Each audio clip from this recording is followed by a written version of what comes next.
It's hard to believe it was 16 years ago that I first visited Priya Deluge, about 24 hours after Madeline disappeared from her bedroom. It's been through a lot in those years. It's become the focus of international media attention associated with the abduction or disappearance of Madeline. And it's had a tough time. But this week, it looked great. Apart from there was absolutely no signs of Madeline.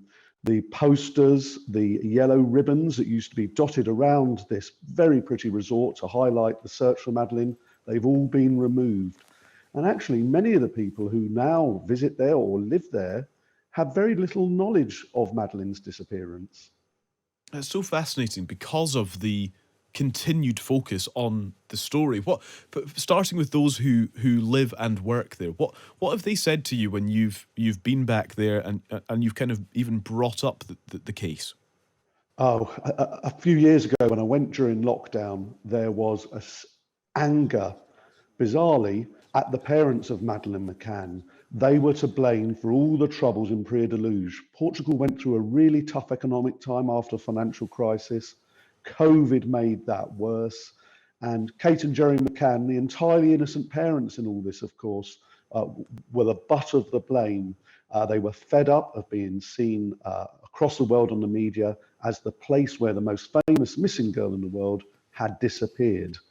And I understood their upset. This is a beautiful little resort. It's very safe. And they felt that they were under attack. But there's more confidence now.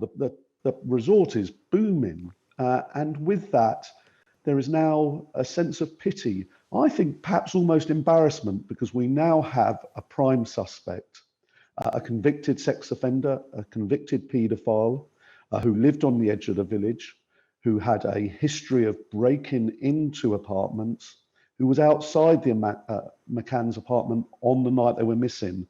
I think there's a sort of retrospective feeling now that perhaps we were a bit too hasty in our criticism. How interesting.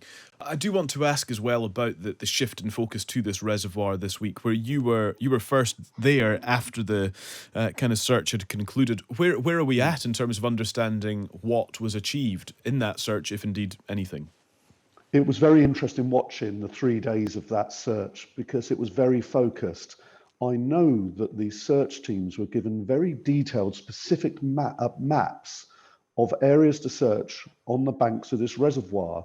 This wasn't a random trawl that we've seen before. There was an extraordinary plot, 16 foot by 10 foot square, where the police had cleared and then drilled 8 holes into the very slaty ground. So that was a tough job. There was another area nearby and a couple of smaller search sites. They've clearly been given some information about Christian Bruckner, the German paedophile who's the prime suspect. We know that he visited this exact spot, described it as a little bit of paradise. I can't quite understand what they were looking for. There's suggestions that they found a relevant clue, although in Germany that's been played down. The material that's been found, the soil samples, are being taken back to Germany, and we could have to wait weeks or even months to see what the result of the tests on those samples are. David, you've been, as you say, following this right from the start, within hours of her disappearance. And here we are, years on.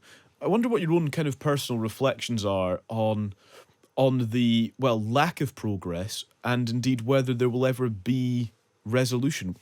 Will she ever be found? Will we ever fully understand what happened? Callum, last year I covered a court case of a little boy called Ricky Neve who was abducted and murdered 3 years before Madeline McCann, and yet it took until last year to convict the culprit. Okay, his body was swiftly found, but it took that long. There needs to be a breakthrough. I think they're getting towards this, perhaps towards a conclusion. You can bring cases, of course, without a body being discovered. But what I must also say, of course, is Kate and Gerry McCann, Madeline's parents, still hope that she's alive.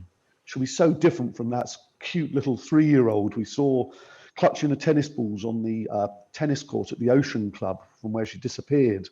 she's going to be a 20-year-old woman now. She might not have any memory of what happened all those years ago. That's the parents' hope. The police, both in Portugal and Germany, are convinced that sadly she's died. They want to know what happened to her and to convict the suspect.